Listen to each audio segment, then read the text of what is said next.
అందరూ యూత్ ఒక్కటే అని కాదు, అందరూ కూడా చూడదగ్గ మూవీనే. ఇది వచ్చేసేసి మనోడికి ఒక మంచి టర్నింగ్ పాయింట్ అనే చెప్పుకోవచ్చు. మనోడికి నిజంగానే టోటల్ అందరూ ఫ్యామిలీ కలిసి చూసే మూవీగా ఉంది. రియల్లీ ఎంటర్టైన్మెంట్ అనిపించింది. చాలా ఇప్పుడు వ్యవస్థ మీద పోరాటం అన్నది మనం అనుకున్న దానికంటే కూడాను ఒక గుడ్ మెసేజ్ కిందనే మనం చెప్పొచ్చు అనమాట. రామ్ చరణ్ చాలా బాగున్నాడు ఇందులో, ఇంకా హ్యాండీగా ఉన్నాడు, స్మార్ట్గా కూడా ఉన్నాడు. అది ఎందుకంటే అదంతా కూడా విలేజ్ అట్మాస్ఫియర్ టైప్లో కాబట్టి ఇక్కడ క్లాసికల్గాను గ్లామరస్గా ఉన్నాడు.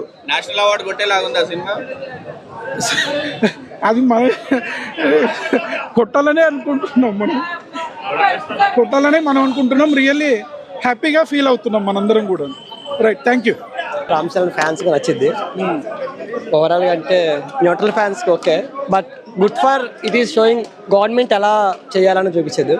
ఒక ఎలక్షన్ ఆఫీసర్ ఎలా చేయాలి, అలా సో ఒక గవర్నమెంట్ ఆఫీసర్ ఎలా చేయాలన్నది బాగా చూపించాడు. ఫైట్స్ అన్ని బాగున్నాయి. తమన్ బాగా చేశాడు. మూవీ మొత్తం మీద మేజర్ ఫైట్ అంటే ఇంటర్వెల్ సీన్ బాగుంటుంది. Appanna character is excellent. Songs Shankar songs బాగానే ఉంటాయి కదా. అంటే మెయిన్ శ్రీకాంత్ గారు, సముద్ర గారు మెయిన్ క్యారెక్టరైజేషన్ ఎవరిది ఎక్కువసేపు ఉంది స్క్రీన్ మీద? Obviously S S Surya. ఎవరంటే మిగిలిన క్యారెక్టర్స్ కానీ ట్రైలర్ లో చూపించారు ఇంకెవరన్నా?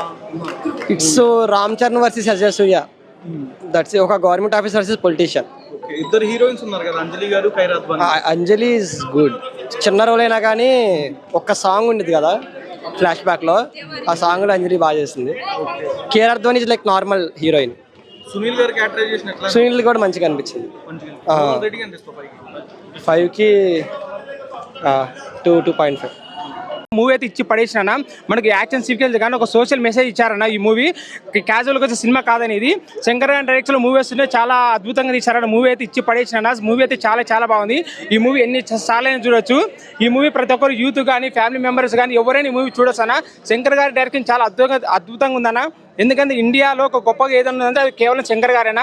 ఆయన ఓన్ ఐడియాతో ఒక మూవీ తీస్తారైనా, ఆయన కాపీ డైరెక్టర్ కాదన్నా.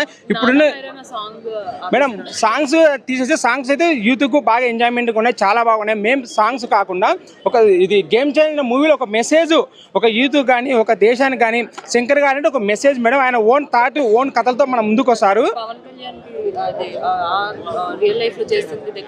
మేడం. అది మనకు తెలియదు, అది సినిమా మేడం. సినిమా అనేది మనం ఊహ, అది రియాలిటీగా ఉంటుంది, రియల్గా ఉంటుంది, మన సంబంధం లేదు. అది చూసే వ్యక్తిని బట్టి ఉంటుంది, ఒకరికి అలా ఉంటుంది, ఒకరికి ఇలా ఉంటుంది, సంబంధం లేని విషయం. బట్ నేను మూవీ పరంగా మాట్లాడుతున్నాను. మూవీ పరంగా అయితే గేమ్ చేంజర్ మనకి ఇచ్చి పడేసింది మేడం. కలెక్షన్కి వెళ్ళి అవి పక్కన పెట్టేసి, ఎందుకంటే ఈ మూవీ డైరెక్టర్ శంకర్ కాబట్టి ఆయన కాపీ డైరెక్టర్ కాదు మేడం. ఎప్పుడైనా ఇప్పుడు ఉన్న ఇండియాలో చాలా మంది డైరెక్టర్లు కాపీ తీస్తారు, కాపీ తీసి మేము గొప్ప డైరెక్టర్ అని చెప్తున్నాం. అలా కాదు. టెక్నికల్ లేని కాలంలో శంకర్ గారు చాలా గొప్ప సినిమాలు తీశారు. జెంటిల్మెన్ నుంచి ఇప్పుడు గేమ్ చేంజర్, ఇంకా నెక్స్ట్ భారతి 3 రావచ్చు, ఇంకా ఎన్ని సినిమాలు రావచ్చు. శంకర్ గారు లాంటి డైరెక్టర్ ఈ ఇండియాలో మళ్ళీ ఎవరు పుట్టలేరు మేడం. పుట్టిన వాడినే పుట్టాలి అంతే. యాక్షన్ సీక్వెల్ శంకర్ గారికి పుట్టింది పేరు. యాక్షన్ సీక్వెల్ తీయాలంటే ఓన్లీ శ్రీ శంకర్ గారు తీయాలి. యాక్షన్ సీక్వెల్స్ కానీ పాటలు కానీ ఆయన తీసినట్టు ఈ ఇండియాలో సాంగ్స్ కానీ వేరే వాళ్ళు అద్భుతంగా తీయలేరు. రామ్ చరణ్ గారు ట్రిపుల్ ఆర్ సినిమా నాకు తెలియదు మేడం. గేమ్ చేంజర్ సినిమాలు అయితే రామ్ చరణ్ గారు చాలా అద్భుతంగా నటించారు. వారిలోని నట విశ్వరూప శంకర్ గారు బయట తీశారు.